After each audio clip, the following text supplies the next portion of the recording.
ಅಂತ ಕಿರುವಾ ಗ್ರಾಮ ಜಯತಿಂಸಂದ್ರ ಪಂಚಾಯತಿ. ಇದು ಜಡ್ಪಿ ಕೋಟದಲ್ಲಿ ಶಾಲೆ ಕಟ್ಟಡ ನಿರ್ಮಾಣಕ್ಕೆ 14 ಲಕ್ಷ ಸ್ಯಾಂಕ್ಷನ್ ಆಗಿರ್ತದೆ. 14 ಲಕ್ಷ ಸ್ಯಾಂಕ್ಷನ್ ಆದರೆ ಇಲ್ಲಿ 4x4 ಗುಂಡಿ ತೋಡೋ ಬದಲು 3x3 ಗುಂಡಿ ತೋಡಿದ್ದಾರೆ. 16 mm ಕಂಬಿ ಹಾಕೋ ಬದಲು ಇದೇ 8 mm ಕಂಬಿ ಹಾಕಿದ್ದಾರೆ, 10 mm ಕಮ್ಮಿ ಹಾಕಿದ್ದಾರೆ. ಆಯಿತು, 8 mm 10 mm ಯೂಸ್ ಮಾಡ್ತಾರೆ. ಮತ್ತು ಪಾಯ ಕಟ್ಟಡವು ತುಂಬ ಕಳಪೆ ಆಗಿದೆ. ಸ್ಯಾಂಡ್ ಹಾಕಿ ಓನ್ಲಿ ಸಿಮೆಂಟ್ ಜಾಸ್ತಿ ಬಳಸಿದ್ದಾರೆ, ಕಮ್ಮಿ ಸಿಮೆಂಟ್ ಬಳಸಿ ಕಟ್ಟಡ ಕಟ್ಟಿರ್ತಾರೆ.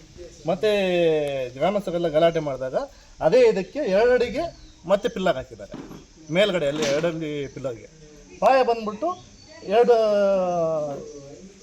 1.5 ಅಡಿ 2 ಅಡಿ ಅಷ್ಟೇ ಪಾಯ ಹಾಕಿರೋದು ಇದಕ್ಕೆ. ಆಯಿತಾ, ತಮ್ಮ ಆಗ್ರಹ ಏನು ಸರ್? ಸರ್, ಕಳಪೆ ಕಾಮಗಾರಿ ನೀಟಾಗಿ ಮಾಡಬೇಕು, ಗುಣಮಟ್ಟ ಇರಬೇಕು, ಮಕ್ಕಳಿಗೆ ತೊಂದರೆ ಆಗದಿರೋ ಇರಬೇಕು. ಸರ್, ಇದು ವೆಂಕಟೇಶ್ ದೇವಿ ಕಾಲೋನಿ ವೆಂಕಟೇಶ್ ಅಂತ ಗುತ್ತಿಗೆದಾರ. ಸಬ್ಬು ಬಂದ್ಬಿಟ್ಟು ಗೋರ್ಮಕ್ಕಳು ಶ್ರೀನಿವಾಸ. ಅವ್ರ ಗಮನಕ್ಕೆ ಏನಾದರೂ ತಂದಿದ್ದೀರಿ? ಅವ್ರ ಗಮನಕ್ಕೂ ತಂದಿದ್ದೀವಿ, ಇಂಜಿನಿಯರ್ ಗಮನಕ್ಕೂ ತಂದಿದ್ದೀವಿ. ಇಂಜಿನಿಯರ್ ಬಂದ್ಬಿಟ್ಟು ಕೃಷ್ಣಪ್ಪ ಅಂತ.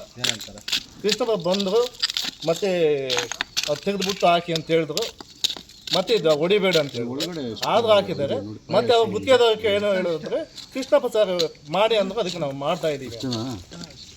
ನಮಗೆ ಅವ್ರು ಮಾಡಿಸ್ಬೇಡಿ ಅಂತ ನಮ್ಗೆ ಹೇಳ್ತಾರೆ, ಗುಣಮಟ್ಟ ಎಲ್ಲ ಮಾಡಿಸ್ಬೇಡಿ ಅಂತ ನಮ್ಗೆ ಹೇಳ್ತಾರೆ. ಅರ್ಜಿ ಕೊಡೋಕ್ಕೆ ಹೇಳಿದ್ರು, ಅರ್ಜಿ ಕೊಟ್ಟಿದ್ದಕ್ಕೆ ನಮ್ಮ ಮೇಲೆ ಕೊಲೆ ಮಾಡ್ತೀವಿ ಅಂತ ಬೆದರಿಕೆ ಆಗ್ತಾರೆ. ನರಸಿಂಹಪ್ಪ ಅವ್ರು ಯಾರು ಸರ್? ಇದಕ್ಕೂ ಅದಕ್ಕೆ ಸಂಬಂಧ ಇಲ್ಲ, ಅವ್ರಿಗೂ ಈ ಕಾಮಗಾರಿಗೂ ಸಂಬಂಧ ಇಲ್ಲ.